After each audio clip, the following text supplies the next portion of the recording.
Vote అనేది అంటే ఇది ఒక సువర్ణ అవకాశం. మన భవిష్యత్తుని మనమే మార్చుకునే ఒక మంచి అవకాశం కాబట్టి మన రాజ్యాంగం అది మనకి ఇచ్చింది కాబట్టి మనం ఖచ్చితంగా దాన్ని ఉపయోగించుకోవాలండి. ఏమైనా గోల్ ఉందా? నేను రూపన్ ఆఫీసర్ అవ్వాలండి, అదే goal. Okay madam, all the best. Final గా ఒక ఓటు కోసం చాలా మంది డబ్బుకు మందుకు బానిస అవుతున్నారు. అలాంటి వాళ్ళకు ఒక మెసేజ్ చెప్పండి. చేయండి. చాలా మంది అంటే మందుకు బానిస అయి ఓట్లు వేస్తున్నారు. అవును, కొన్ని మన తాత్కాలిక ఆనందాల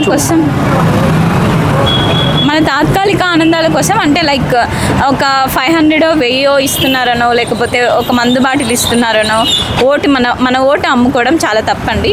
ఇలా అమ్ముకొని ఓటు వేస్తే ఏమవుతుందంటే ముందుకు కూడా మనం ఏది క్వశ్చన్ చేస్తే ఎవరైతే పార్టీ గెలిచి అది అధికారంలోకి వచ్చాక మనం లోకల్ ఉండే నాయకుల్ని ఎవరిని మనం క్వశ్చన్ చేయలేము. సో ఓటు అనేది మన హక్కు కాబట్టి మనం డబ్బులు తీసుకొని వేయడం కరెక్ట్ కాదండి. Okay sister.